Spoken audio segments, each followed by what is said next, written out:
in terms of landing in the American South, you told this story about you and your boyfriend, I think at the time, Vikram, who became your fiance. Is that right? And you went to rent an apartment in Raleigh. Could you just walk through that story of what happened when you walked in the door and met Pam? So we had just arrived or rather I had just arrived, and Vikram had already been living in the US for a year prior to that. And we had to look for housing.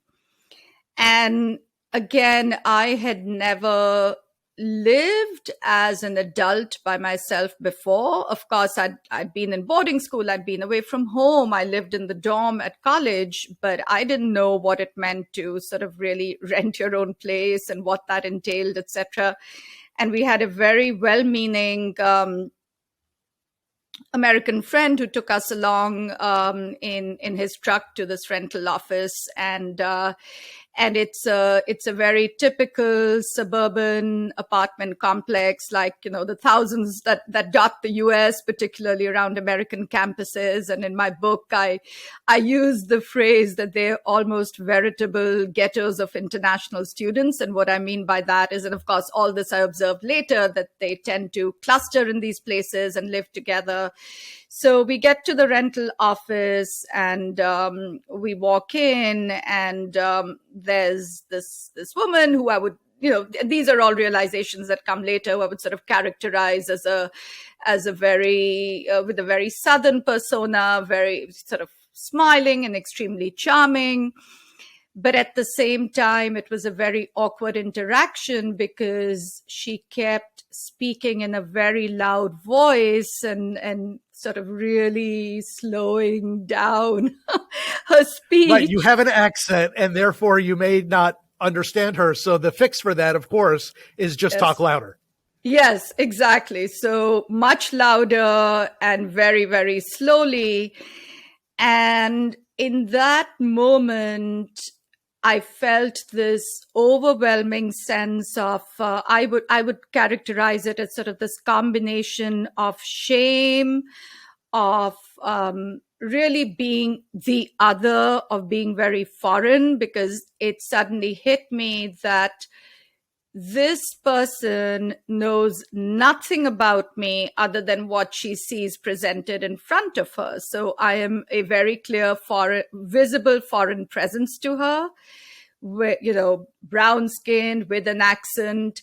And the same is also true. She was equally foreign to me with her Southern accent, which I was struggling with a great deal.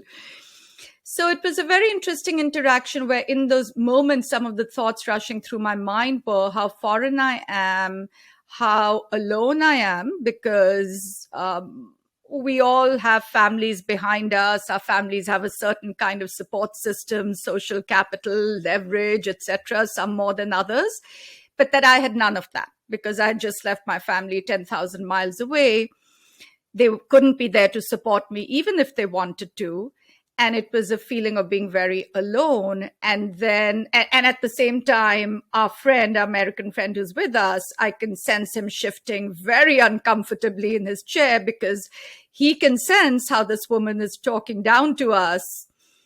And he knows better than to do that because he's interacted with a lot of international students. So it was an interesting dynamic. And then sort of what I'll end that with is sort of also this realization of how expensive everything is going to be. And so we agree on the apartment and say we're going to rent it. And she's like, okay, now, you know, you write your check for the deposit. And I write out the check. And when I hold that check and I look at the amount, I gasp internally because it's the sense of almost signing away my life or suddenly realizing how much that one deposit can buy back in India, and that moment realizing really how expensive this idea of an American education is going to be. Yes. And, you know, there was something in your description of that moment with your interaction with Pam that I want to read. You wrote, "She did not know that Vikram came from an influential family in India where everyone was either a lawyer, a doctor, or a senior civil servant, or that my mother was a professor of English literature and could probably teach Pam a thing or two about English, or that both Vikram and I had been to two of India's best private schools and to undergraduate colleges. But she did not or would not know any of this. All she could see was our brown skin, and all she could hear were our strange accents. And I found that really moving. It contributes, I think, to that sense of loneliness you just described. And I also, along similar lines, was really struck. I, not so much anymore, but for many years, wouldn't miss an episode of The Simpsons. And Apu is one of the most well-known characters on that show, an Indian convenience store. I don't know if he's a clerk or the owner of that convenience store, but it's a stereotypical, I guess you said, East Indian accent. And so it became so controversial that Hank Azaria, the actor, the voice actor who plays Apu, recently said he would not do that character anymore and apologized for it. And I want to ask you about that because I think so much of the time when people hear stories like that, we're not going to do the character of Apu anymore, a lot of people dismiss that as just politically correct or woke. And isn't it harmless fun to do an exaggerated hyperbolic accent?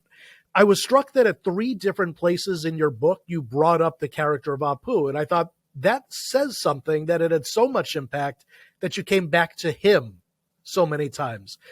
How come? So I was not familiar with The Simpsons before coming to the US. And then I see this character on the show and was quite horrified by how Indians were being represented in this very monolithic way. And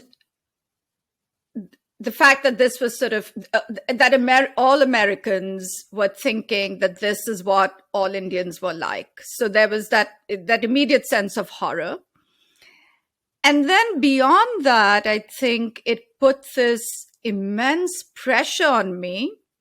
And I think that this actually happens to people from different countries for quite a long time when you're in a new culture, where you place this pressure on yourself of having become the self-appointed emissary and ambassador for that culture. Of course, yes. So you're constantly in this strange place of being defensive, of wanting to present your culture and yourself in the best light possible, because all you're thinking is that person thinks that their stereotype of me and my people is Apu. So I think that was more of the long-lasting impact, that there was this constant sense of needing to dispel that stereotype all the time, that is not what all Indians are like. That being said, I mean, to your earlier point, I mean, I think you make a good point about, that is there not, or rather, I would put it this way: is there not room for some of that caricature, or can there be an element of harmless fun to it, right? So I think the biggest issue for me is, again, as I said, the monolithic aspect of it, where we see that one kind of extreme caricature, and it's not just been Apu, it's been in subsequent shows, and I don't watch a whole lot of TV, so I'm probably not going to be able to mention all of them, but that characterization or that stereotype of the Indian has persisted over time in many different shows and films and forms of media. So I don't have a problem with it if we are seeing different shades and we are seeing a different variety, which I think we've only now begun to get to that. And of course, I mean, there could be we could do a whole other episode on this and sort of the representation of different minority groups in popular media and film in the US. But I think it's begun to change slowly. But certainly for many years, it was that very singular representation. Thanks for watching this video clip of the Speak Good podcast.